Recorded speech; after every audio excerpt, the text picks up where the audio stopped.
wabarakatuh. Salam kebajikan, nama budaya, Om Swastiastu, salam sejahtera bagi kita semua. Pertama-tama saya akan memperkenalkan diri. Nama saya adalah Irfan Subekti, dari kelas 2.1 Fakultas Hukum Universitas Widya Mataram. Di sini saya akan mempresentasikan hasil makalah saya yang berjudul tentang hakikat keadilan dalam filsafat hukum. Yang pertama, bicara tentang keadilan pastinya tidak ada pendefinisiannya yang dapat dikatakan sama. Konsep keadilan selalu diartikan dengan berbagai definisi yang selalu dilatar belakangi dari sisi orang yang mendefinisikan. Tentang rumusan keadilan ini ada dua pendapat yang dasar yang perlu diperhatikan sebagai berikut. Pandangan kaum awam yang pada dasarnya merumuskan bahwa yang dimaksud dengan keadilan itu ialah keserasian antara penggunaan hak dan pelaksanaan kewajiban selaras dengan dalil neraca hukum, yakni takaran dan hak kewajiban. Pandangan para ahli hukum yang pada dasarnya merumuskan bahwa keadilan itu adalah keserasian antara kepastian hukum dan kesebandingan hukum. Adanya kenyataan berdasarkan dalil takaran hak dan hak adalah kewajiban yang secara jelas berarti seperti berikut. Hak setiap orang itu besar kecilnya tergantung pada atau selaras dengan besar kecil kewajibannya, sehingga dengan demikian berarti pula seperti di bawah. Dalam keadaan yang wajar, tidaklah benar kalau seorang dapat memperoleh haknya secara tidak selaras dengan kewajibannya, atau tidak pula selaras kalau seorang itu dibebankan kewajiban yang tidak selaras dengan haknya. Yang ketiga, tiada seorang pun dapat memperoleh haknya tanpa ia melaksanakan kewajibannya, baik sebelum maupun sesudahnya, dan dengan demikian pula sebaiknya tiada seorang pun yang dapat dibebankan kewajibannya tanpa ia memperoleh haknya, baik sebelum maupun sesudahnya. Keadilan dalam perspektif filsafat hukum.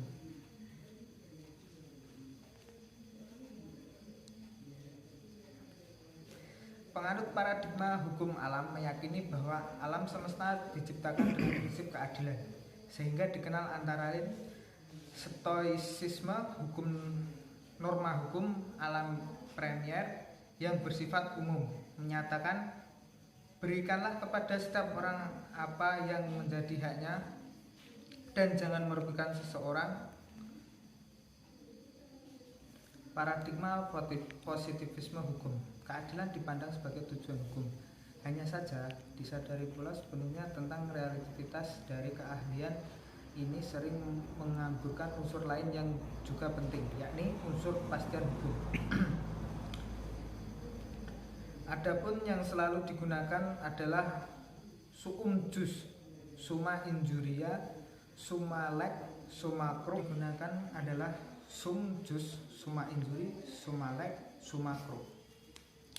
Secara harfiah, ungkapan tersebut berarti bahwa hukum yang keras akan melukai. Adapun yang selalu didengungkan adalah sum jus, summa injuria, summa lex, summa cruh. Secara harfiah, ungkapan tersebut berarti bahwa hukum yang keras akan melukai kecuali keadilan dapat menolongnya.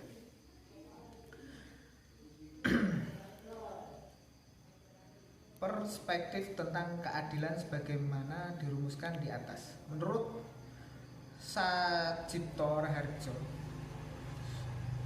bahwa keadilan mencerminkan bagaimana seorang melihat tentang hakikat manusia dan bagaimana seorang memperlakukan manusia. Lebih lanjut, Angkasa mengatakan bahwa karena keadilan adalah ukuran yang dipakai seorang dalam memberikan terhadap objek yang berada di luar diri orang tersebut.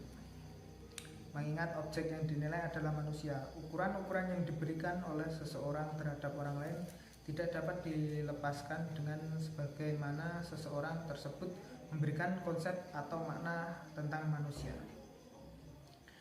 Apabila seseorang melihat orang lain sebagai makhluk yang mulia, maka perlukan seseorang tersebut akan mengikuti anggapan yang dipakai sebagai ancaman dan sekaligus akan menentukan ukuran yang dipakai dalam menghadapi orang lain. Dengan demikian, dapatlah dikatakan bahwa masalah keadilan tidak dapat dilepaskan dengan filsafat tentang manusia. Namun sebelumnya perlu diketahui bahwa setiap manusia pada dasarnya terlahir dalam kehendak bebas. Dalam arti luas masing-masing, oleh karena adanya kehendak bebas dari setiap individu tersebut, akhirnya membentuk kehendak bebas dari individu lain.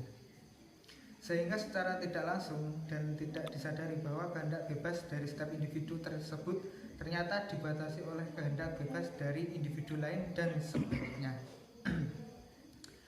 Dengan berbagai faktor dan alasan timbul konflik dalam masyarakat baik oleh masing-masing individu yang berusaha mengambil kebebasan dari individu lain dengan tujuan dan maksud tertentu. Oleh karena adanya pengambilan kehendak bebas dari seorang oleh orang lain tersebut, maka timbul usaha untuk mencari keadilan. Seseorang atau individu tidak akan mencari serta mengetahui keadilan itu seperti apa ketika memang tidak ada kepentingan serta kebebasannya yang dicurigai atau dilukai.